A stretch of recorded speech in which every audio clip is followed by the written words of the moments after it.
Good morning, friends. Happy Independence Day to all of you. Today we are going to continue with Unit 3, that is transfer of ownership. In the previous lecture, we have seen that transfer of ownership and transfer of risk are correlated with each other. We have seen that if the goods are specific goods are in a deliverable state, and if it is unconditional transaction, in that case the ownership will be transferred immediately from the seller to the buyer. If the goods are specific goods but are not in a deliverable state, there are certain formalities to be completed, then the ownership will be transferred when the goods are made in a deliverable state, that means ready to be delivered. In the third case, we have seen that if the goods are specific goods are in a deliverable state, but there are certain formalities as regards to weight measurement has to be done for the purpose of ascertaining the price. The ownership will be transferred when these formalities are completed as regards to measurement, weight, and the price is ascertained. In the case of unascertained goods, we have seen that ownership will be transferred first. The goods has to be ascertained and appropriated. So these were the things we have completed in the previous lecture. In today's lecture, we are going to study about reservation of right of disposal and other things. First, we'll start with reservation of right of disposal. On your screen, you can refer that. Now, first we'll try to understand what does it mean. Reservation of right of disposal. Reservation, यहां पे seller अपने rights goods पे reserve रखता है.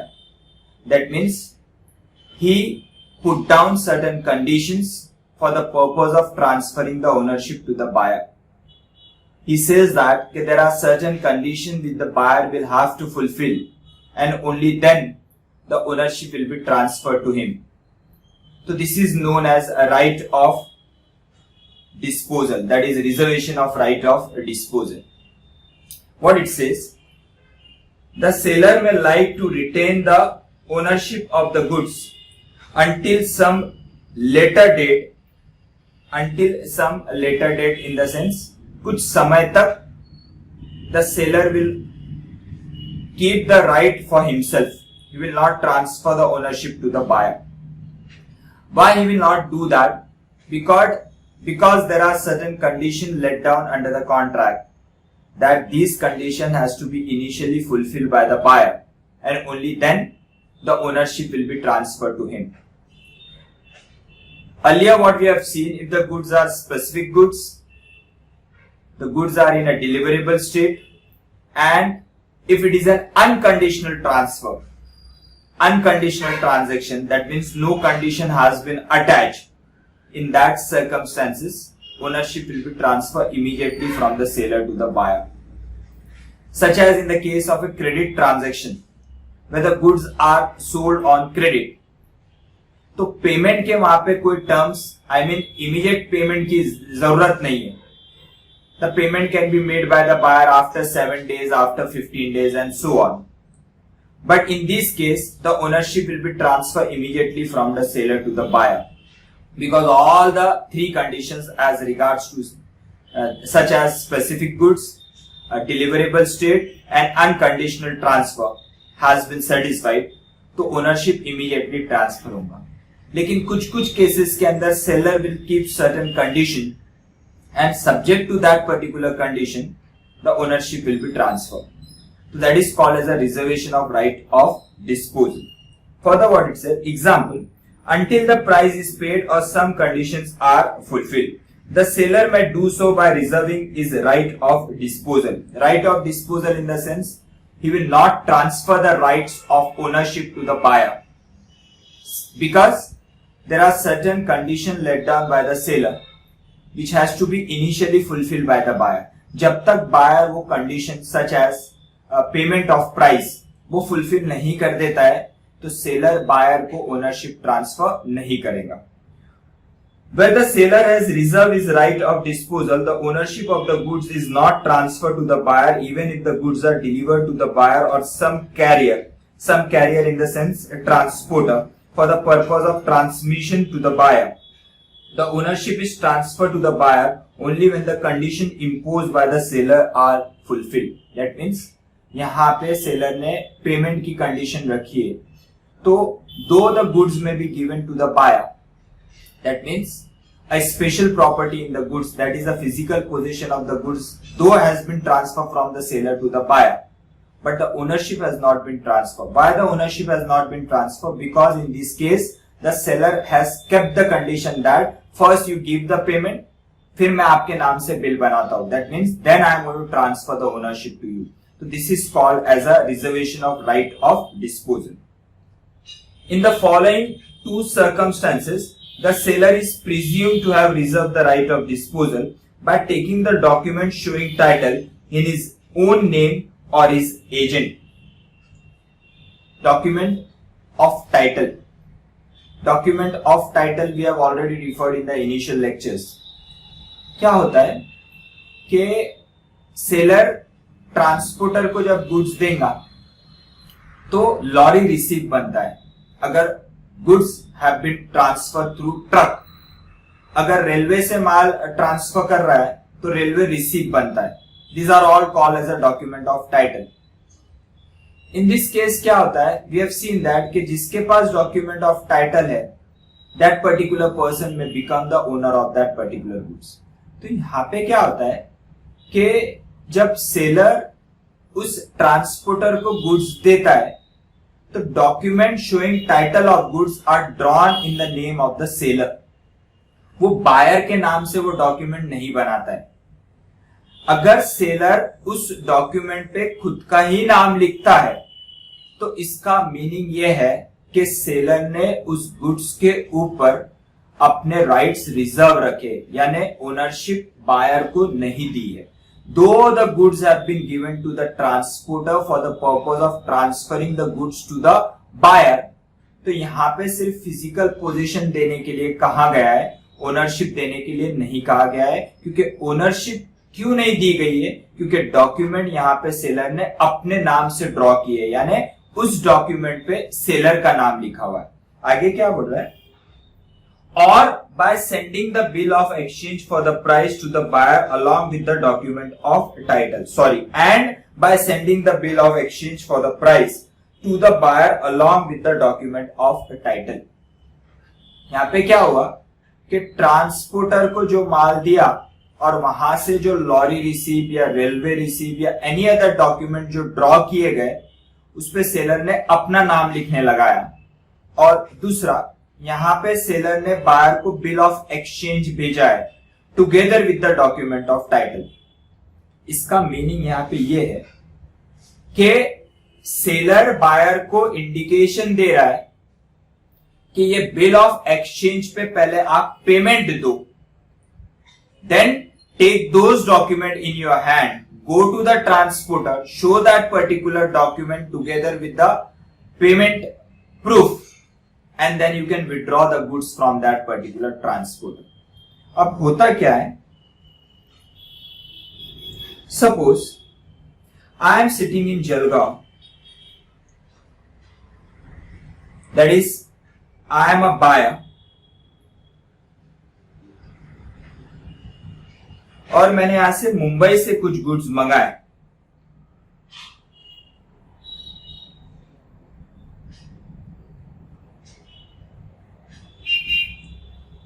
मुंबई से मैं कुछ goods को ऑर्डर कर रहा हूं. तो यहां पे सेलर क्या कर रहा है? उस गुड्स पे अपने राइट्स रिजर्व रख रहा है. दैट मीन्स वो क्या करेगा?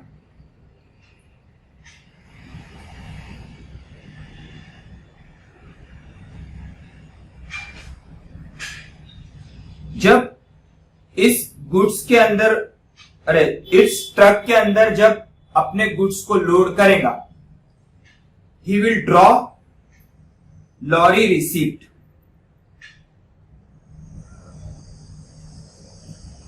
और इस लॉरी रिसीप्ट पे सपोज ये सेलर का नाम है मिस्टर वाई एंड बायर का नाम है मिस्टर एक्स। तो वाई ने क्या किया, ट्रक में अपने गुड्स लोड किए और लॉरी रिसीप्ट पे मिस्टर वाई ने अपना नाम लिखा है। इसका मीनिंग यह है कि यहां पे मिस्टर वाई ने उस गुड्स पे अपने राइट्स रिजर्व रखे, क्योंकि यहां पे कोई कंडीशंस यहां पे मिस्टर वाई उस गुड्स के साथ अटैच कर रहा है। दैट कंडीशन में be generally for the purpose of payment of price. अब ये ट्रक वाला जब ये गुड्स जलगांव लेके आएगा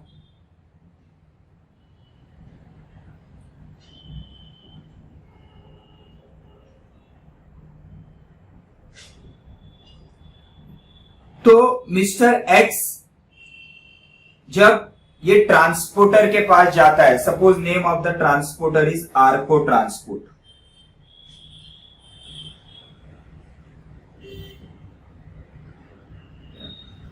मिस्टर वाई जब ये आर्को ट्रांसपोर्ट के पास जाता है और आर्को ट्रांसपोर्ट को बोलता है कि ये गुड्स आप मुझे दे दो, तो आर्को ट्रांसपोर्ट वाला ये गुड्स मिस्टर एक्स को नहीं देगा। क्यों नहीं देगा? क्योंकि उस पर कोई कंडीशन अटैच है। तो मिस्टर एक्स को पहले पेमेंट देना पड़ेगा and only then he can withdraw the goods from the transporter. तो such case is called as a reservation of right of disposal. कभी कभी क्या होता है, I am sitting in Jalgaon. Mr. X buyer. Mumbai में mister Y seller. In the same manner, he loads the goods in a truck.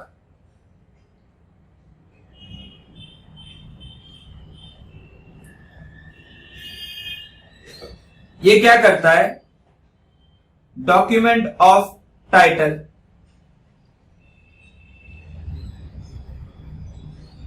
Draw करता है और ये डॉक्यूमेंट ऑफ टाइटल की सेकेंड कॉपी फर्स्ट कॉपी खुद रखता है, second copy of document of title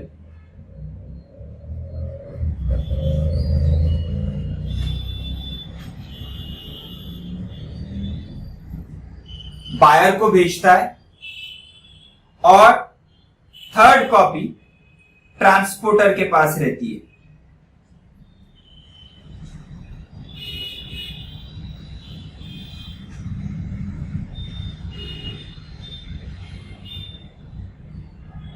बराबर।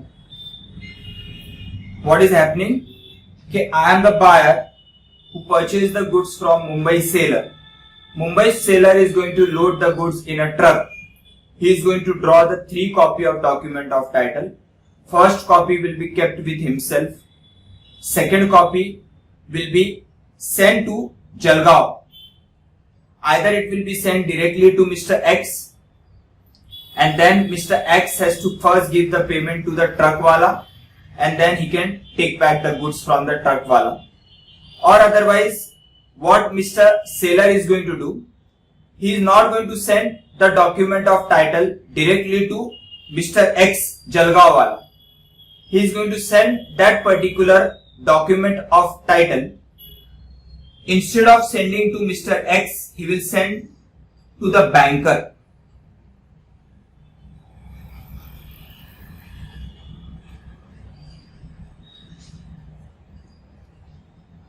He will send this document of title to the banker and instruct Mr. X that you go to the banker. That banker can be any banker. It can be Syndicate Bank, Union Bank of India or XYZ Bank.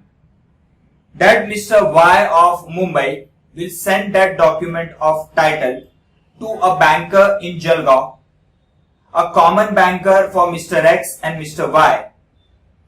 Mr. Y will send that document of title to the banker and instruct Mr. X that you go to that particular banker, give the payment in respect of those goods to banker, and then withdraw those document of title from that banker. That banker, we will take it as Z.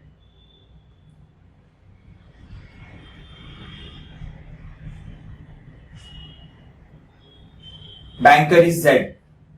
अब हो रहा क्या है देखिए कि जलगांव वाले ने मुंबई वाले से कुछ गुड्स लिए। मुंबई वाले ने क्या किया, वो गुड्स एक ट्रक में लोड किए और डॉक्यूमेंट ऑफ टाइटल ड्रॉ किया।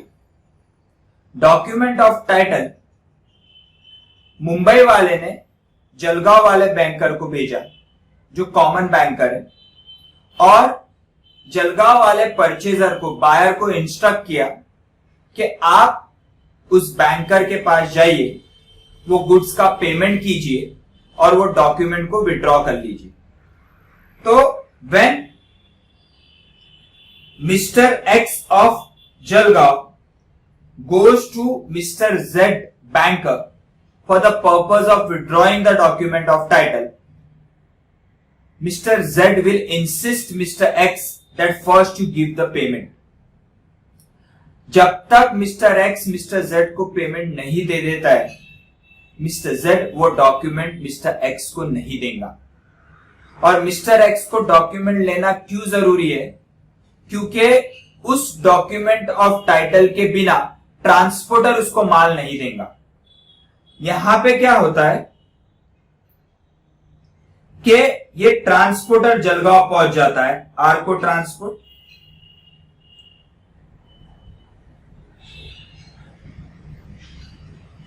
रीच जलगांव।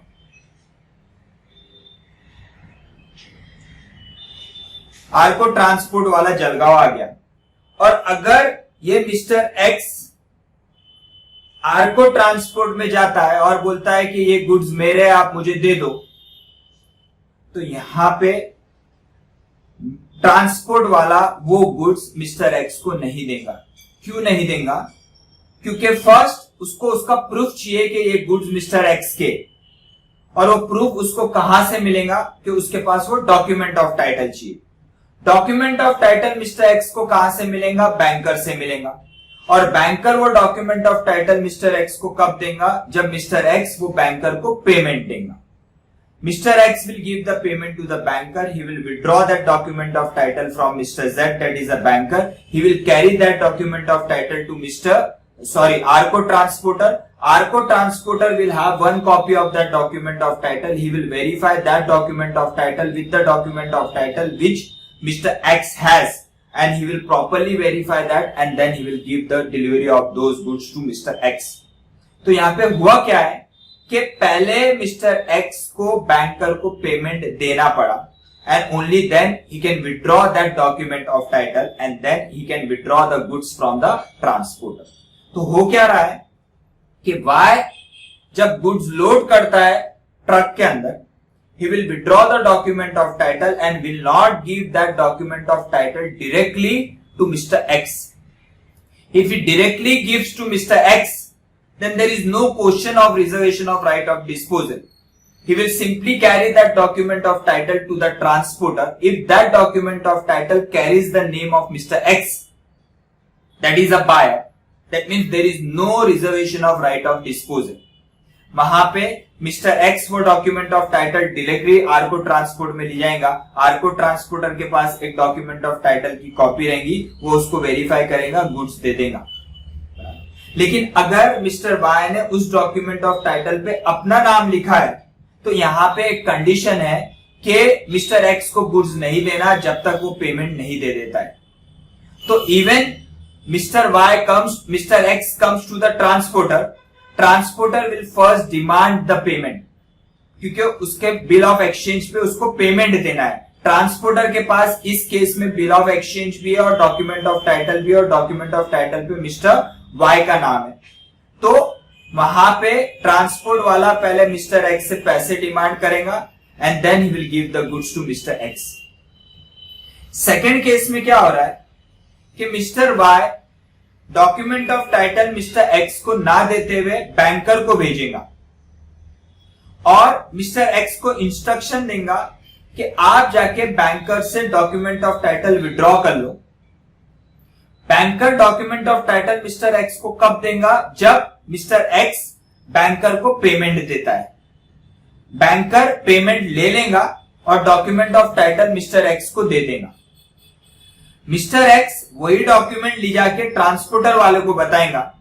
ट्रांसपोर्टर वाला वेरीफाई करेगा उस डॉक्यूमेंट ऑफ टाइटल की कॉपी से जो उसके पास है और उसको गुड्स की डिलीवरी दे देगा। तो यहां पे क्या हो रहा है कि पहले मिस्टर एक्स को या तो पेमेंट ट्रक वाले को देना पड़ रहा है for the purpose of withdrawing the goods, या फिर मिस्टर एक्स को पेमेंट बैंकर को देना पड़ रहा है for the purpose of withdrawing the document of title and then carrying that document of title to the truck वाला for the purpose of withdrawing the goods. तो in both the cases he has to first make the payment. This is called as a reservation of right of disposal. That means, though the seller is transferring the goods, but at the same time he has kept certain condition for the purpose of transferring the ownership. That is nothing but first you give the payment and then take the ownership in respect of those goods. So this is called as a reservation of right of disposal. What is the example they have given? X sends furniture to a company by a truck and instruct the driver of the truck not to deliver the furniture to the company until the payment is made by the company to him. The property passes only when the payment is made. This is simple. Truck वाले को goods दिए और document of title is in the name of the seller. Together with that, he has given the instruction to that truck वाला that ये goods की delivery company को या buyer को आपको नहीं देनी है जब तक वो गुड्स का पेमेंट आपके हाथ में नहीं देता है. तो that means here the seller has kept the right reserve. First that particular company वाला will go to that truck वाला, will give the payment to that truck वाला and then he will have a right to withdraw the goods together with the ownership. So this is reservation of right of disposal. Then we have already seen that risk and return are directly related to ownership. The person who has the ownership has to bear the risk irrespective के उसका physical position किसके पास. This is a general rule that ownership and risk are related with each other. They are the two sides of the same coin. If I have the ownership, I have to bear the risk. However, there are circumstances exception to this particular rule. Okay, there is every possibility that though the ownership is transferred, but the risk may not be transferred. Yes, just as yesterday we have seen that when you purchase a TV set from a shopkeeper, that shopkeeper might have made a bill in your name. He has transferred the ownership in your name. You have given a payment to that particular shopkeeper. And you have taken the ownership in respect of the TV set. But what is the condition kept by the buyer to the seller? That आप payment ले लो, ownership मुझे दे दो, लेकिन I want you to deliver these goods मेरे घर तक आपको लाके देने, मेरे डोर स्टेप तक आपको इसकी डिलीवरी देनी है. तो इस केस में though the ownership has been transferred from the seller to the buyer, लेकिन सेलर ने किस चीज की रिस्पॉन्सिबिलिटी ली है कि उस गुड्स को, उस टीवी सेट को बायर के घर तक पहुंचा के देना है. अगर रास्ते में वो गुड्स डिस्ट्रॉय हो जाते, जिस ऑटो में वो गुड्स ट्रांसफर हो रहे, उस गुड्स कैरियर का एक्सीडेंट हो जाता है and the goods are destroyed, तो in this case though the ownership is with the buyer but the risk has to be borne by the seller. What it says, the risk and the ownership of the goods go together. I told you that they are correlated with each other. In other words, the goods are at the risk of the party who has the ownership of the goods. This means that in the case of loss of goods, the loss shall be borne by the party who has the ownership of the good at the time of loss. This is a general rule कि जिसके पास ownership है उसको उसका risk bear करना पड़ेगा. Important example: Anil bid for an antique painting at a sale by auction. Now bidding at an auction sale. Bidding is what? And the Indian Contract Act, I told you that bidding is nothing but an offer by the bidder, and acceptance will be from the auctioneer. Now Anil bid for an antique painting at a sale by auction. After the bid, when the auctioneer struck his hammer to signify acceptance of the bid, he hit the antique which got damaged. क्या हुआ कि suppose you are the bidder and I am the person who is selling the goods, and that is I am an auctioneer. आपने एक bidding offer दिया और उस bid को मैं accept कर रहा हूं. यहां पे क्या बोला है? Acceptance, implied acceptance by conduct. यहां पे क्या होता है कि वो 3 बार हैमर को टेबल पे पटकता है और जैसा तीसरी बार पटकेगा, इट इज इम्प्लाइड दैट कि सामने वाले का बिडिंग ऑक्शनियर ने एक्सेप्ट कर लिया है. अब हुआ क्या कि यहाँ पे एक बिडर ने हाईएस्ट बिड लगाया और यहाँ पे ऑक्शनियर ने उसको एक्सेप्ट करने के चक्कर में 3 बार हैमर टेबल पे मारने के चक्कर में जिस एंटिक को वो सेल कर रहा था वो एंटिक को ही वो हथौड़ा मार दिया और वो एंटिक डिस्ट्रॉय हो गया. तो अब इस केस में क्या हुआ? The ownership has not been transferred to the bidder. तो ownership is with the auctioneer, seller, क्योंकि अभी तक वो कॉन्ट्रैक्ट कंप्लीट नहीं हुआ है. तो risk is with the auctioneer. तो ownership is with the auctioneer, hence the risk is with the auctioneer. तो वो पर्टिकुलर एंटिक डैमेज हो गया, डिस्ट्रॉय हो गया क्योंकि हथौड़ा उसने उस पर मार दिया. तो यहां पे the risk has to be borne by the auctioneer and not that particular buyer. What it says, the loss will has to be borne by the seller because the ownership of the goods has not yet passed from the seller to the buyer. तो ये general rule है कि risk and ownership are related with each other. लेकिन इसके कुछ exceptions दिए गए जिसमें बोला गया है कि दो द ओनरशिप में हैज बीन ट्रांसफर, लेकिन risk has not been transferred. The risk will be retained, will depend upon the different cases. What it says, in these exceptional circumstances, the goods may be at the risk of one party and ownership may be with the other party. क्या बोला है general rule के ownership और risk साथ में चलेंगे, लेकिन कुछ कुछ ऐसे है केसेस जहां पे ओनरशिप एक के पास रहेंगी और रिस्क एक के पास रहेंगे. अपन बोलते हैं ना हस्बैंड एंड वाइफ साथ में चलना चाहिए, लेकिन यहाँ पे कुछ कंडीशंस दी गई है जहां पे हस्बैंड इधर भाग रहा है, वाइफ उधर भाग रही है. That is the risk is with one party and ownership is with the. These are the exception to the general rule. Now what is the first exception? Agreement between the parties. There may be agreement between the parties in the sense कि वो decide करेंगे कि ownership कब transfer होगा और risk कब transfer होगा. Just as I have given you the example of TV set कि though I have purchase, I have given the payment of TV set to the shopkeeper, yes transfer the ownership, but there is a condition kept by the buyer that कि आपको इसकी home delivery देना पड़ेगा. तो यहाँ पे though the ownership has been taken by the buyer but the risk of transfer of goods from the seller place to the buyer place is with the seller. अगर रास्ते में कुछ होता है तो सेलर की रिस्पॉन्सिबिलिटी है. तो यहाँ पे रिस्क अभी भी सेलर का है लेकिन ओनरशिप ऑलरेडी बायर को ट्रांसफर हो गया है. The terms of agreement between the parties में provide as to when the ownership shall be transfer and who shall suffer the loss. तो it will be decided mutually between the buyer and the seller. Second one, goods are at the risk of the party in default. कभी कभी क्या होता है कि the party who is in default will be liable for that particular loss of goods. It may be buyer, it may be seller. जैसे कि if you purchase a goods from a shopkeeper and the buyer is ready to take the ownership as well as the delivery of the goods. That means he is ready to take the physical possession of the goods. लेकिन seller क्या बोलता है कि अभी मेरे यहाँ बहुत गर्दी है, बहुत रश है, for the purpose because there is a corona. तो दुकान एक दिन आड़ खुल रहा है और बहुत रश है, तो मैं आपको ये पर्टिकुलर गुड्स का डिलीवरी 3 दिन बाद में दूंगा। तो यहां पे हुआ क्या कि buyer was ready to take the delivery of the goods, लेकिन सेलर ने उस गुड्स की डिलीवरी बायर को नहीं दी, और उस 3 दिन के दौरान वो goods for some reason gets destroyed. तो in that case, though the ownership has been transferred to the buyer, the risk has to be borne by the seller.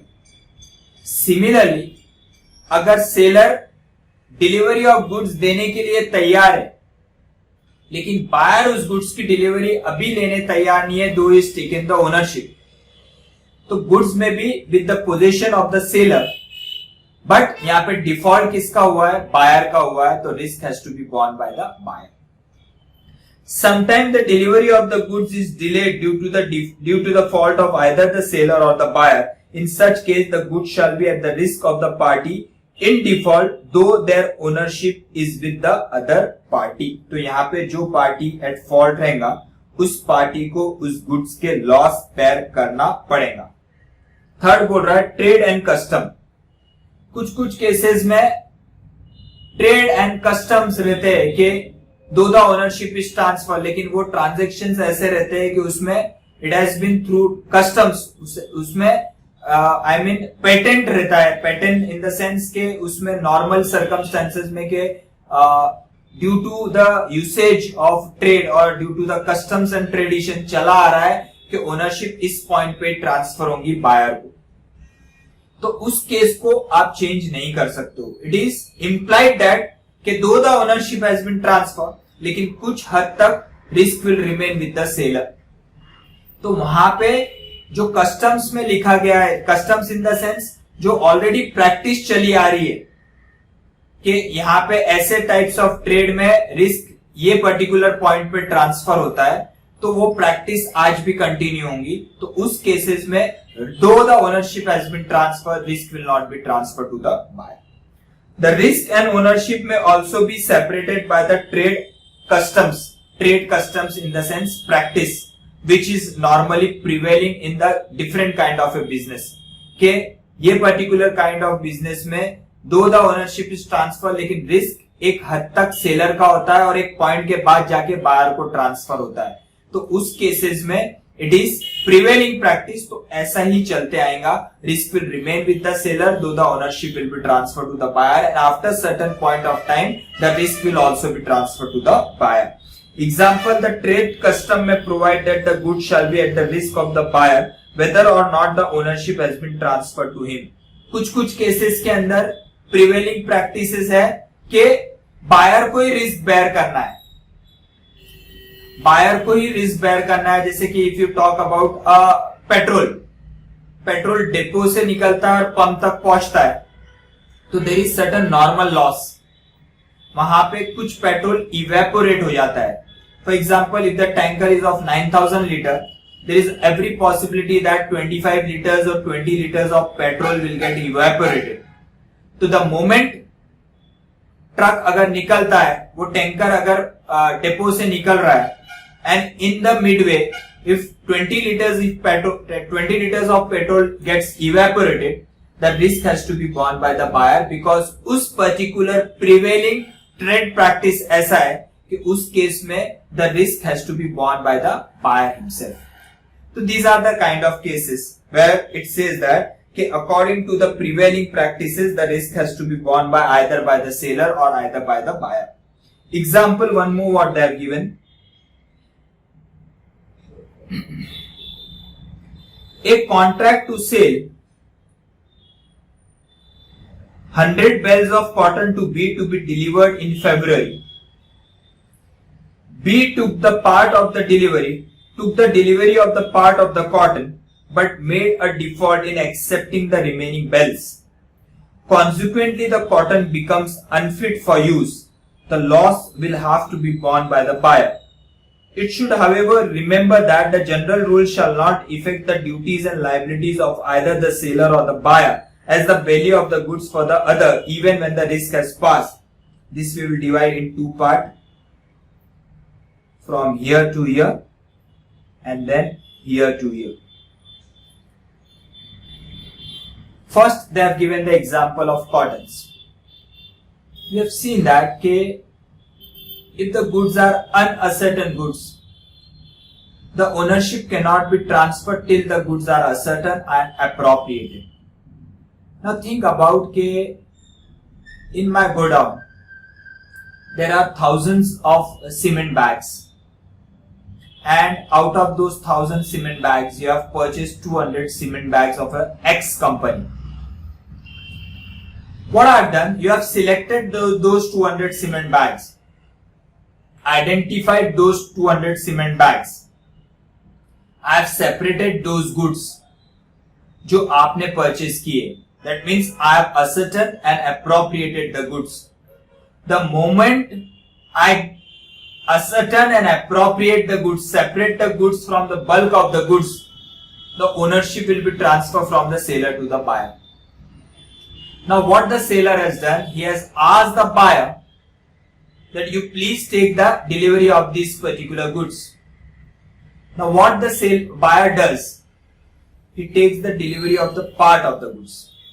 Though entire 200 cement bags have been appropriated, separated, लेकिन buyer यहाँ पे सिर्फ 100 cement bags की delivery लेता है और बाकी के 100 सीमेंट बैग्स की डिलीवरी वो बोलता है मैं बाद में लूंगा. तो यहाँ पे बायर का डिफॉल्ट है. अगर उस गोडाउन के अंदर आग लग जाता है और पूरे सीमेंट बैग्स का नुकसान हो जाता है, तो यहाँ पे ऑलरेडी सेलर ने बायर को ओनरशिप ट्रांसफर कर दी थी और वो गुड्स को डिलीवरी लेने के लिए भी बोला था, लेकिन बायर ने was at default, he has not taken the delivery, और गुड्स का अगर नुकसान हो जाता है तो risk has to be borne by the buyer and not the seller. Similarly, what it says, a contract to sell 100 bales of cotton to be delivered in February. B took the delivery of the part of the cotton but made a default in accepting the remaining bales in the same manner. Certain cotton bales का आपको cotton bales का contract हुआ है, part of the cotton bales की delivery आप ले चुके हो, बाकी की डिलीवरी आपने नहीं ली, so you are at default. और आगे क्या हुआ, consequently the cotton becomes unfit for use. That means those cotton बैंड गॉट डिटोरियोरेटेड और it became unfit for use. तो who has to bear the risk? The loss will have to be borne by the buyer. The loss will have to be borne by the buyer. Right? आगे क्या बोल रहा है? This is a very, very important point. It should, however, be remembered that the general rule shall not affect the duties and liability of either the seller or the buyer as a bailee of goods for other, even when the risk has passed. यहाँ पे क्या बोल रहे हैं कि though the ownership and risk are correlated with each other, however, there may be certain possibility that ownership may be with one party and the physical possession of the goods will be with the other party. तो the possession जिसके पास है, though he has transferred the ownership in respect of those goods to the buyer, लेकिन जिस particular person के पास उस goods का physical possession है, ये उसका ड्यूटी बनेगा कि वो goods की proper care ले as a bailee. I already told you who is a bailee. Bailee is a person जिसको बेलर अपने गुड्स कोई स्पेसिफिक पर्पस के लिए देता है. तो बेली का ये ड्यूटी है कि वो गुड्स का मिसयूज ना करे, वो गुड्स का बराबर केयर ले. तो इसी तरीके से यहाँ पे फॉर एग्जांपल अगर सेलर ने बायर को गुड्स कोई सेल किया है, बायर उस गुड्स की डिलीवरी लेने नहीं तैयार है, सेलर बोलता है कि मैं आपको डिलीवरी देने तैयार हूं, लेकिन बायर बोलता है कि for some reason he will take the delivery after 3 days. तो इस केस में बायर के पास ओनरशिप है, रिस्क भी बायर का है because buyer is at default. Seller ने गुड्स अपने पोजीशन में रखे क्योंकि बायर उस गुड्स की डिलीवरी अभी लेने तैयार नहीं है. तो यहाँ पे सेलर का ये ड्यूटी बनेगा that seller is a bailee, he should properly take care of that particular goods. Though the buyer is at fault, he has not taken the delivery, but at the same time it's a duty of the seller of a bailee that he should properly take care of that particular goods. यानी उसको अगर पता है कि मैंने goods की ownership भी दे दी है, मैंने रिस्क भी ट्रांसफर कर दिया है, मेरा अब कोई रिस्क नहीं है क्योंकि मैं डिलीवरी देने तैयार था, बायर ने डिलीवरी नहीं ली है, तो सेलर अपने लायबिलिटी से मुक्त नहीं हो जाएगा, रिलीव नहीं हो जाएगा। उसको उस गुड्स का प्रॉपर केयर लेना to the other party. It is his duty to properly take care of that particular goods, that is he has a liability of a bailey. Next title of study is transfer of title by non-owners. What is the general rule? कि ownership can be transferred only by the true owner.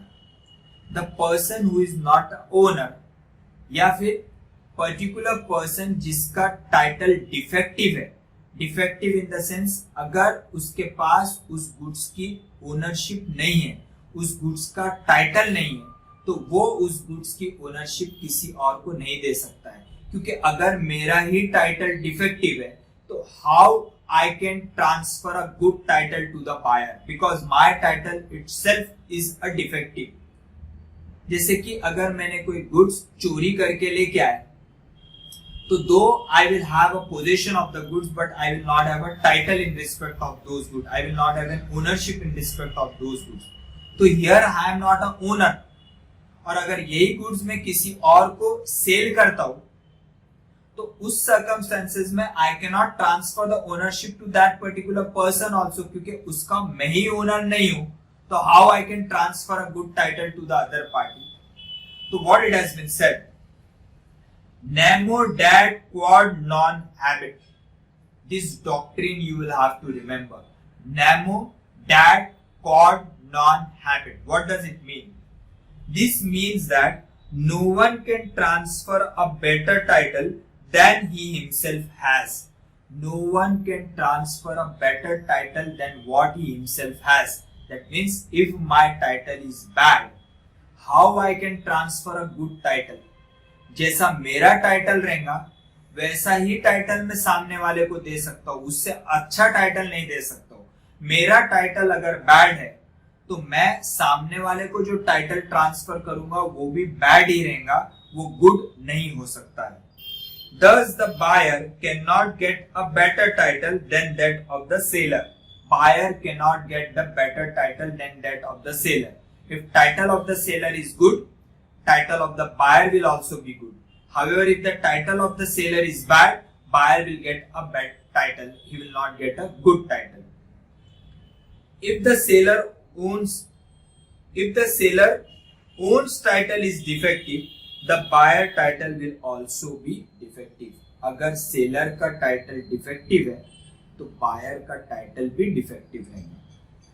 Example, if A sells some stolen goods to B, who buys them in good faith, A ने कुछ चोरी किया हुआ माल B को भेजा, B को cell किया।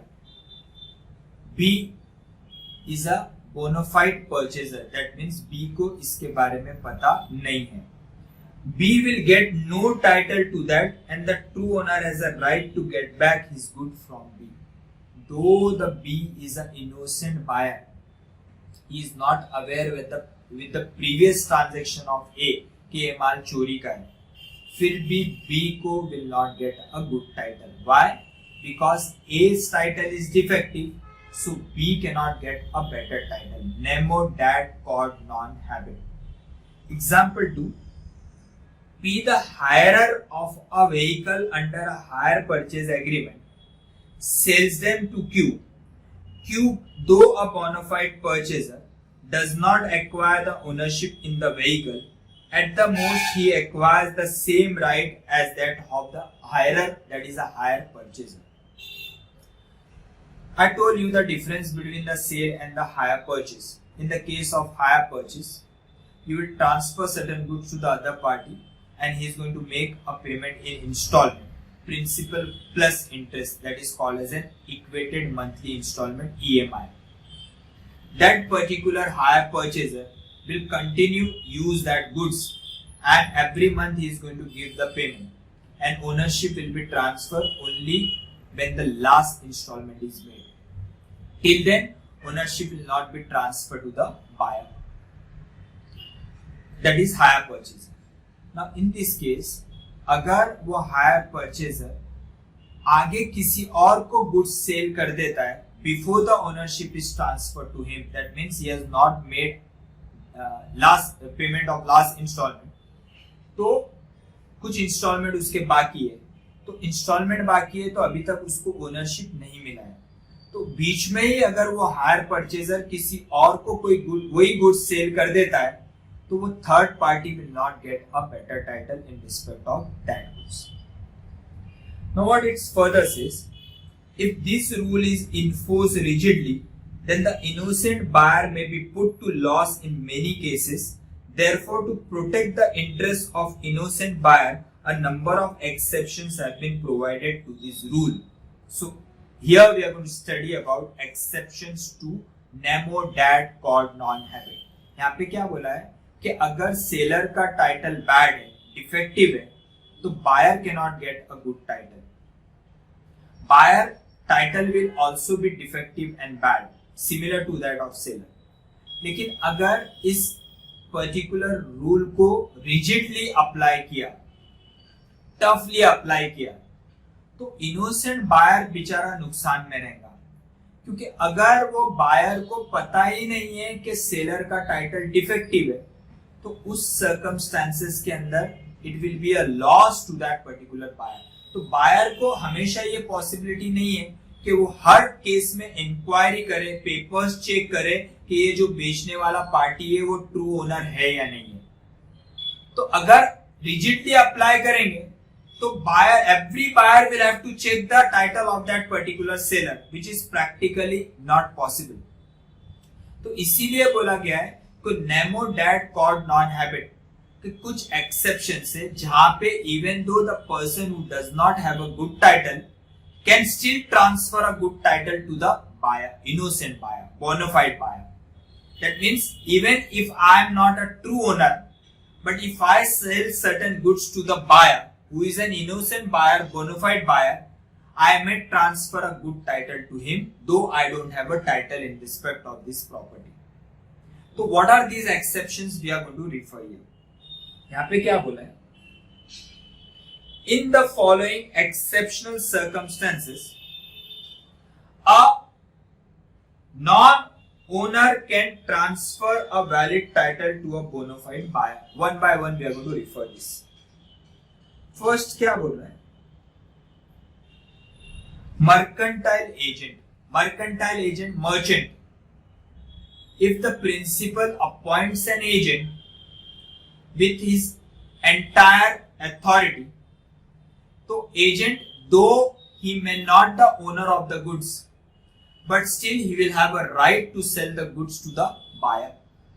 And the buyer, जिसको ये कोई लेना देना नहीं है कि बेचने वाला एजेंट है, सेल्समैन है या ओनर है. आप जैसे किसी दुकानदार के पास जाते हो तो यू नेवर इंक्वायर कि ये दुकानदार का ट्रू ओनर कौन है. आप तो क्या समझते हो कि दुकान पे जो बैठने वाला आदमी है, जो वो गुड्स आपको दे रहा है और आपसे पैसा ले रहा है, he is an owner.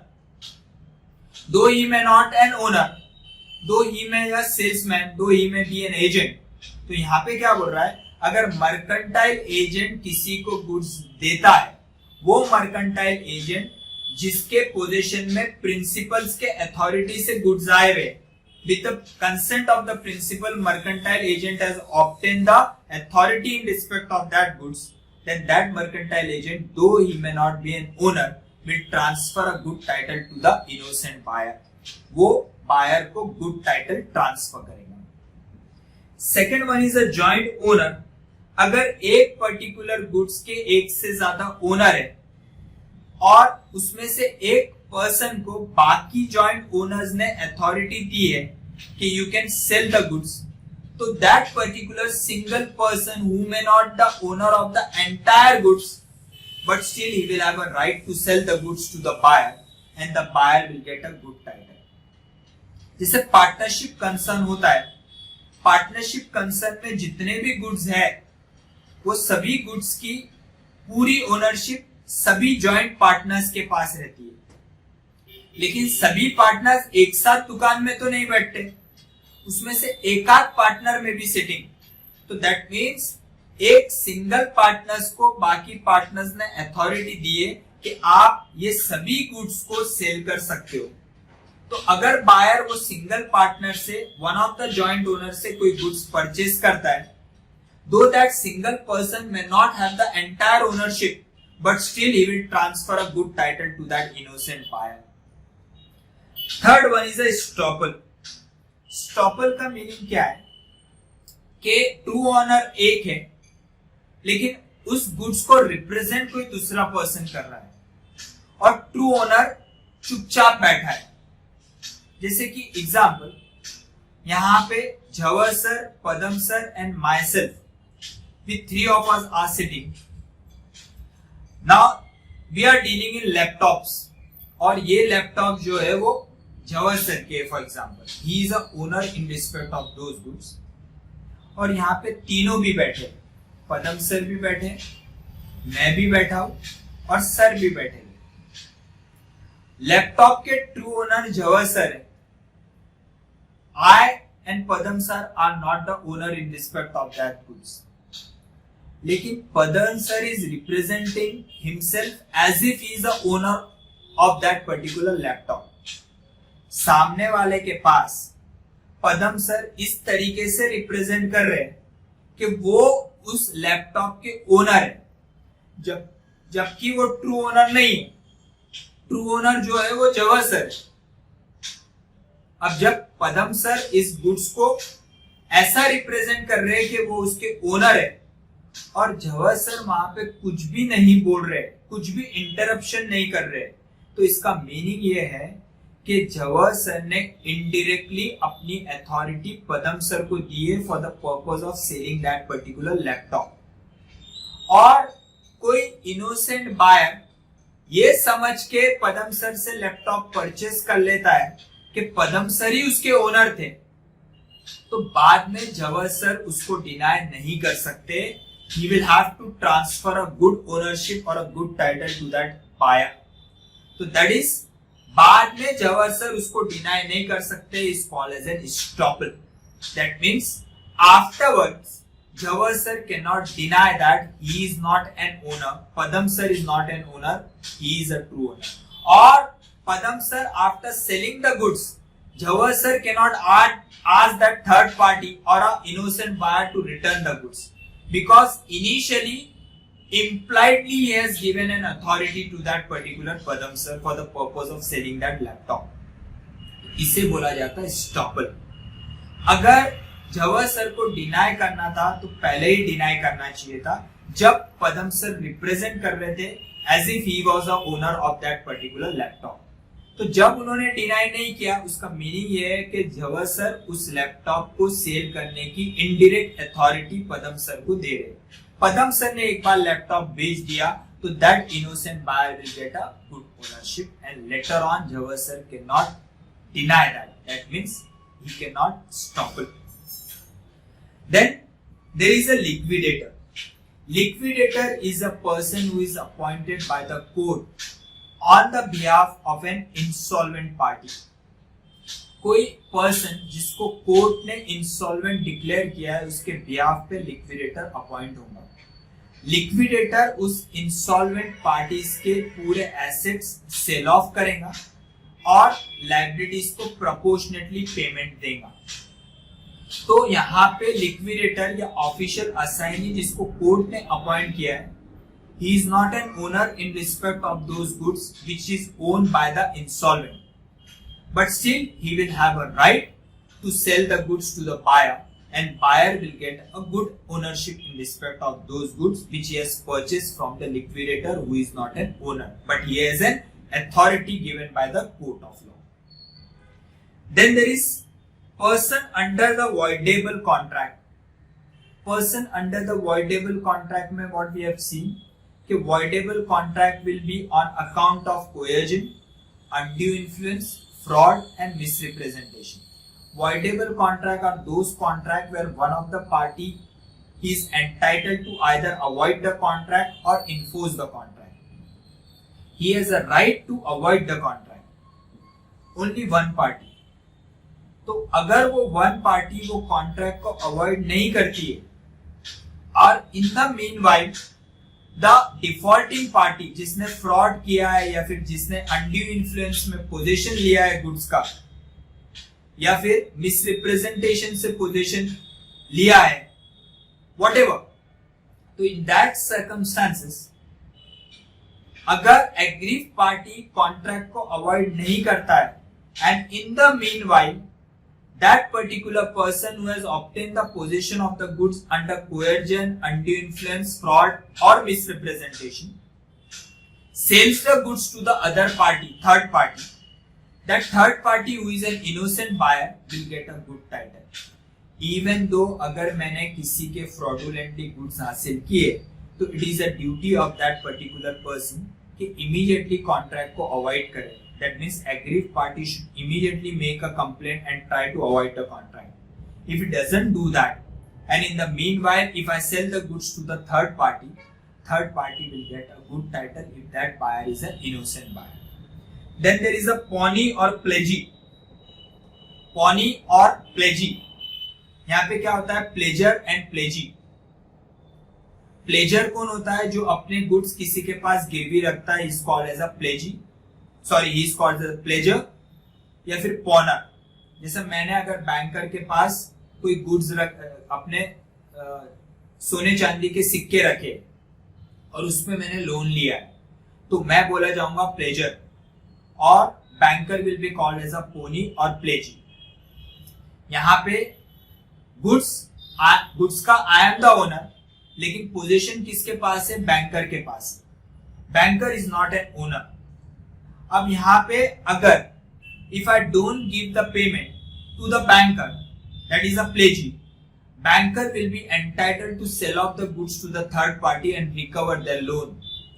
So in that case, though the banker, pledgee, pawnee doesn't have an ownership in respect of that goods, but still he will have a right to sell the goods and the third party will get a good ownership. Then there is a finder of goods. Finder of goods के case में we have seen that के finder of the goods is like a bailiff. He has to take proper care of that particular goods and try to search the true owner. However, if the goods are of perishable nature, he will have a right to sell off that particular goods. कौन? Finder can sell the goods, though he is not an owner. लेकिन अगर उसको कोई goods मिले और उस goods का nature perishable nature का है तो उस सर्कमस्टेंसेस में he will have a right to sell the goods and the buyer will get a good title. Second case जहां पे फाइंडर ऑफ गुड्स का expenses for the purpose of retaining the property, retaining that goods are more than 2/3 the value of the goods. जितनी उसकी value है उसका 2/3 value है उससे ज्यादा वो फाइंडर का खर्चा हो गया है तो in order to recover that particular expenses also the finder can sell the goods and recover that particular expenses. Though he is not an owner he will transfer a better title to the third party. Unpaid seller we are going to cover in the next unit in detail. For the time being you understand that unpaid seller the name itself implies that a seller who has not been paid is an unpaid seller. So in certain circumstances, unpaid seller, though he doesn't have an ownership, but still he has a title, he has a right to transfer a title to the third party. That unpaid seller ka entire detail, a full unit has been given that we are going to cover in the coming lecture. And last, person in possession after sale. Now here there is two possibilities. Person in position after sale, जैसे कि seller अगर उसने already goods किसी को बेच दिए है, सामने वाले बायर ने उसका पोजीशन नहीं लिया है और फिजिकल पोजीशन अभी भी सेलर के ही पास है और उस सेलर के पास जिसकी उसकी ओनरशिप नहीं है क्योंकि ownership he has already transfer to the original buyer. अब होता क्या है, इस सेलर के पास कोई थर्ड पार्टी आता है और वही गुड्स को डिमांड करता है और वो थर्ड पार्टी को ये पता नहीं है कि ये गुड्स ऑलरेडी किसी और को सेल हो गए, he is an innocent buyer, bonafide buyer, वो पर्टिकुलर बायर को वो गुड्स के और ज्यादा पैसे देने के लिए तैयार है और ये सेलर उस थर्ड पार्टी को वो गुड्स बेच देता है और उस थर्ड पार्टी को इस प्रीवियस सेल के बारे में पता नहीं है, he is an innocent buyer. तो इस केस में बोला गया है कि he will get a good title. Though seller ने ओनरशिप ऑलरेडी फर्स्ट बायर को ट्रांसफर कर दी है, लेकिन फर्स्ट बायर ने उस गुड्स का पोजीशन नहीं लिया है और सेकेंड बायर आता है और वही गुड्स डिमांड करता है और सेलर वो गुड्स सेकेंड बायर को सेल कर देता है और second buyer is a innocent buyer, उसको फर्स्ट प्रीवियस सेल के बारे में पता नहीं है, तो he will get a good title because he is a innocent person. Fine. फिर फर्स्ट बायर और ये वाला सेलर दोनों लड़ते रहेंगे और उस चीज में जो भी डैमेजेस सेलर को पे करना पड़ेंगे, he will pay to the first buyer, that is a different case, but the second buyer will get a good title in respect of these goods. Similarly, कभी कभी क्या होता है, सेल ऑन अप्रूवल बेसिस में you give the possession of the goods to the buyer but you retain the ownership, क्योंकि ownership कुछ time बाद में ट्रांसफर होने वाली है। Yes, previous lecture में we have seen that के सेल ऑन अप्रूवल बेसिस में ओनरशिप कब ट्रांसफर होंगी, जब वो बायर उसका एक्सेप्टेंस दे देगा या फिर वो बायर कंज्यूम कर लेगा या फिर वो बायर ट्रांजैक्शन को एडॉप्ट करने का इंप्लाई करेगा, यानी वो गुड्स को किसी के पास प्लेज रख देगा, तो इनडायरेक्टली इंडिकेशन ये है कि वो उसकी ओनरशिप लेने तैयार है या फिर रीजनेबल टाइम में उसको रिटर्न नहीं देगा। तो यहाँ पे क्या बोला है कि अगर कोई सेलर किसी पर्सन को गुड्स का फिजिकल पोजीशन देता है ऑन अप्रूवल बेसिस लेकिन ओनरशिप नहीं देता है, तो जो पर्सन ने फिजिकली गुड्स अपने पास लिए हैं, जिसके पास उसकी ओनरशिप नहीं है, वो आगे किसी और को वो गुड्स देता है, तो वो जो थर्ड पार्टी रहेगा जो इस बायर से गुड्स परचेज करता है जिसके पास उसकी ओनरशिप नहीं है, और जो थर्ड पार्टी है जिसको इस ट्रांजैक्शन के बारे में पता नहीं है, तो he will get a good title. जैसे कि अगर आप किसी दुकानदार के पास जाते हो और कोई गुड्स परचेज करते हो, तो आपको ये कभी पता नहीं रहता है कि ये दुकान में ये माल सब्जेक्ट टू अप्रूवल आया है, सेल ऑन अप्रूवल आया है, या फिर ये already purchase and kept the goods in his shop. तो अगर आप वो गुड्स सामने वाले से परचेज कर रहे हो तो he will get a good title. तो यहाँ पे सेलर बायर को ऑन अप्रूवल बेसिस गुड्स दे रहा है, वो बायर थर्ड पार्टी को गुड्स सेल कर दे रहा है, दो he doesn't have an ownership, then that third party will get a good title in respect of these goods. So these are some of the exceptions to the rule nemo dat quod non habet. I hope you have understood the concept. Just go through my notes. और यहाँ पे एक notes में एक correction है जो मैं आपको बताना चाहता हूँ। पॉइंट नंबर 6 में दिया हुआ है sale by a buyer in position of goods before the property in the goods as vested in him. It should be read as, वहां पे आपके नोट्स में जो मैंने कल यस्टरडे आप पोस्टेड उसमें दिया है पॉइंट नंबर 6 में sale by a buyer in position of the goods after the sale. वो आफ्टर द सेल को रेक्टिफाई करना है and it should be read as sale by a buyer in position of the goods before the property in the goods as vested in him. Just now what I have explain कि position आपके पास है लेकिन ownership नहीं है, क्योंकि सामने वाले सेलर ने आपको अप्रूवल बेसिस पे वो गुड्स दिए। अगर ये गुड्स मैं आगे किसी और पार्टी को बेचता हूं, वो पार्टी जो इनोसेंट बायर है जिसको पता नहीं है, he will get a good title in respect of these goods. So these were the exceptions to the rule nemo dat quod non habet. I hope you have understood the concept. लेकिन इसमें एक चीज ये याद रखना है कि hire purchase के केस में ये रूल अप्लाई नहीं होगा। If I have purchased the goods on hire purchase, I will not get the ownership until I pay the last installment.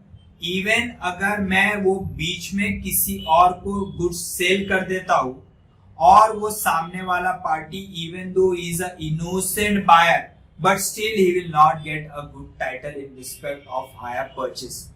Though he is a bona fide buyer, though he is an innocent purchaser, still he will not get a good title from the hire purchaser. Because hire purchaser को ownership कब मिलेंगी? जब hire purchaser last installment पे करेंगे. In the midway, अगर hire purchaser किसी third party को वो गुड्स बेच देता है और थर्ड पार्टी इनोसेंट बायर है, तो भी उस थर्ड पार्टी को गुड टाइटल नहीं मिलेगा. The original owner will be entitled to take back the goods from the third party.